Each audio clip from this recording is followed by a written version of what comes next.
First things first, how are you? I'm good. I'm good. For considering, yeah, a little bit of jet lag and it being early, I'm fine. Okay. Well, before we talk about the new record, do you remember the first album you fell in love with? Yeah, the first album I fell in love with was Michael Jackson, Off the Wall.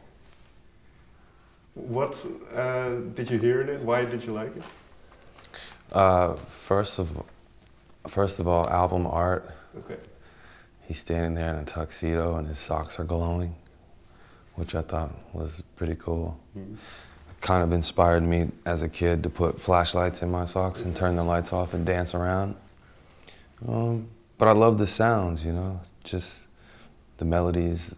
I love singing along to it and dancing along to it. That's the record that I would put on continuously. It never got old and still isn't, you know. So still excited to hear it. Every time it comes on, you know, I got it on my phone now, so yeah. And so I imagine you were quite young at this point? I was maybe 4 or 5 years old. And your first, well, journey into music was before picking up the guitar. What kind of music would you listen to? Was it just Michael Jackson or whatever was playing? I liked Michael Jackson. I mean, he's, you know, it was the late 80s, so he was kind of a big deal at that time, so he was everywhere. So there was that. I love Stevie Wonder, I love Prince, I love all the stuff that my parents would play, you know, when they would relax and put music on. So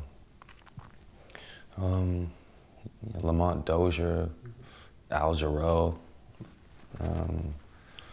Parliament, Earth, Wind and Fire, just soul funk records from the 60s and 70s, really. And then I was listening to pop music, whatever was on the radio. Everything from like Smashing Pumpkins to Nirvana to No Doubt. Okay. You know, Biggie, Tupac, stuff like that. At that point, did you already see for yourself a future in music? At that point in my life, I was daydreaming about a future in music. You know, it wasn't really a reality to me. I mean, in my neighborhood where I grew up, it wasn't really like,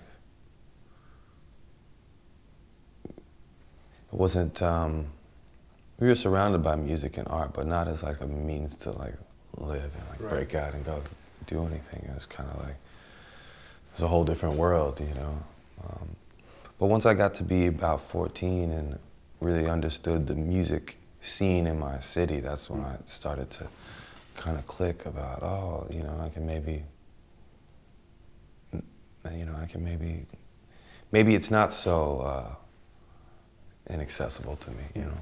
And then, well, you grew up in Austin, Texas? Yeah, Austin, Texas. Great music city. So once you discovered that, how did your musical, you mentioned your musical influences early on, so how did it grow when you kind of discovered the music in Austin?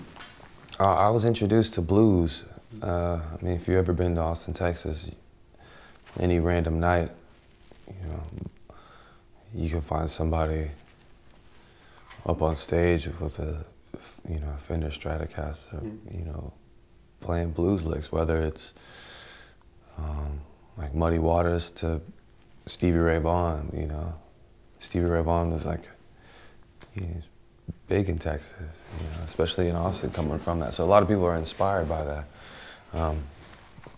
So I started to really get into blues and roots music, Americana, you know, like jazz and country, things like that. What did you find in blues music, and what did that discovery do for you?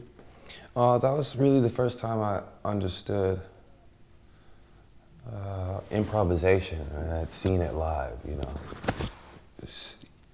Like guys on stage who have never been on stage with each other or, you know, jammed a little bit, calling off changes, like, hey, we're gonna play a blues shuffle in the key of A, you know, start on the 5, and you know, this whole dialogue and conversation that you know, I just thought it was so cool that these guys could just call it off and, you know, make it up on the spot. So the whole improv thing really drew me in, because I never really heard anything like that. Listening to, you know, the radio or like soul records, it's kind of like, you know, A, B, C, bridge, you know, chorus, bring it home type of thing. So. Is that something you take away with you even now, where you don't want to limit yourself to those kind of structures? Yeah, I mean, definitely. That's part of what I love about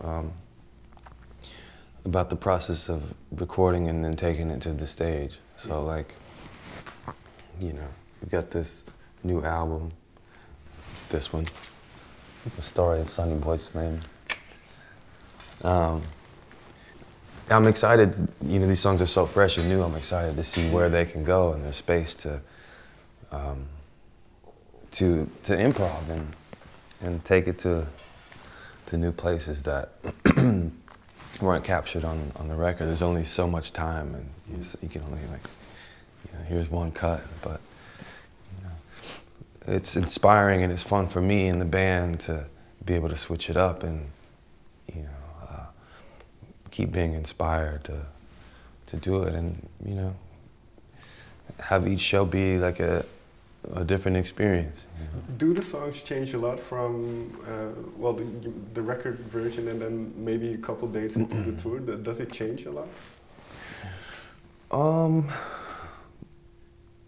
It's definitely changed. I mean, I noticed in the last record, Black and Blue, our live songs definitely adapted to our four-piece, you know, core, and you know, definitely took some chances and still do take some chances, you know. But it's too early to tell with this one. I mean, I just got out of the studio, had one day of rehearsal, and then me and the guys got on the road and ended up in Tennessee at Bonnaroo. And just been going, so I'm here now. So we'll see what happens. Okay. Well, if we go back quickly then, you played Crossroads Festival 2010. Yeah. If you go back to that moment, has your songwriting changed since then? Because that kind of catapulted you to national attention, international attention. So has your approach to the music changed? It's a good one. My approach has, I don't know if it's necessarily changed. I mean, the ideas are there, but the knowledge and, you know, that I've gained by being around such great musicians and being able to see how other people work has definitely inspired me, and I've taken things along the way. But I think just my life and being able to travel and see different things, and, you know, have things in my life changed tremendously. Right. Has changed how I approach music, and, you know, try and write and the things that I write about, I guess. Can you give me an example? Maybe something you took away from meeting people, or just from your own life that kind of influenced the way the record turned out?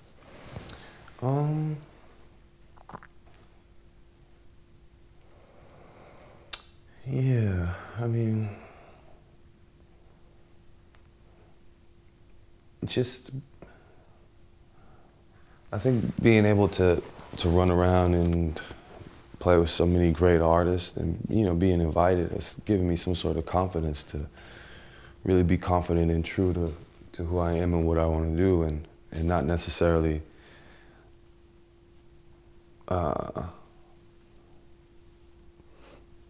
make decisions based on other people's opinions or expectations, and that's kind of the consensus when it comes to artists, and them breaking outside of the box and doing things that, you know, might raise an eyebrow, but, you know, like a band like the Rolling Stones.